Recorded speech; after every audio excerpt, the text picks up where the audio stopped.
महाकाल शिव की महिमा अपरंपार है।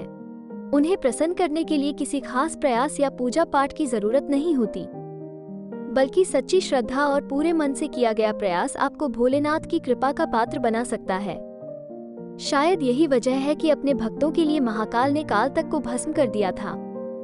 भक्त के प्रति महाकाल की अगाध आस्था की जिस कहानी का हम जिक्र कर रहे हैं वो स्वयं भगवान कार्तिकेय ने संतों को सुनाई थी। इसके अनुसार राजा श्वेतकेतु, जो कि भोलेनाथ के परम भक्त थे, उन्होंने काल को भी जीत लिया था। राजा श्वेतकेतु सदाचारी, सत्यवादी, धर्म के मार्ग पर चलने वाले शूरवीर और प्रजापालक थे।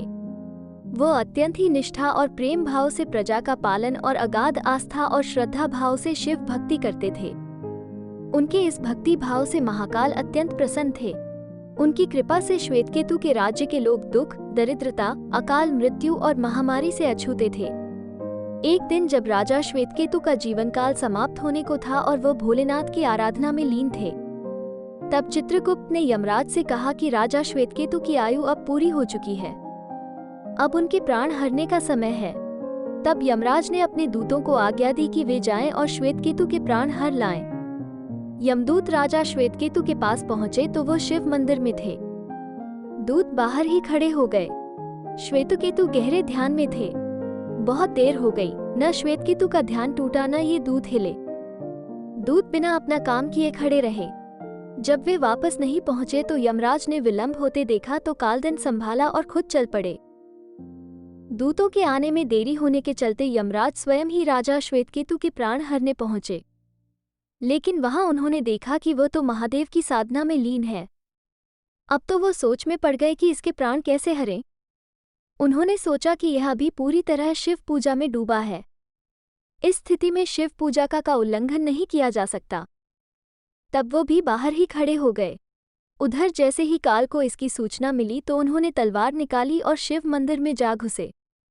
काल ने देखा कि राजा श्वेतकेतु अभी भी भगवान शिव के लिंग स्वरूप के सामने बैठे ध्यान मग्न है। वो झपट कर आगे बढ़ा और जैसे ही उसने राजा श्वेतकेतु का सिर काटने के लिए तलवार उठाई, शिव ने अपना तीसरा नेत्र खोलकर काल की ओर देखा। भोलेनाथ का तीसरा नेत्र खुलते ही काल वहीं राजा श्वेतकेतु के सामने जलकर भस्म हो गया। थोड़ी देर बाद जब राजा श्वेतकेतु का ध्यान टूटा, उन्होंने अपनी आंखें खोली तो राख में बदल चुके काल को देखा। उन्हें चिंता हुई कि यह कौन है और क्या है।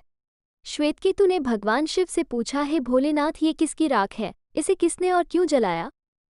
तब भोलेनाथ ने बताया कि यह काल था जो कि तुम्हारे प्राण हरने आया था। राजा श्वेतकेतु ने कहा कि हे महाकाल, ये तो आपकी ही आज्ञा से तीनों लोक में विचरता है, लोक को नियंत्रण में रखता है। इसी के भय से तो लोग पुण्य कार्य करते हैं। आप इन्हें अतिशीघ्र जीवनदान दे दें।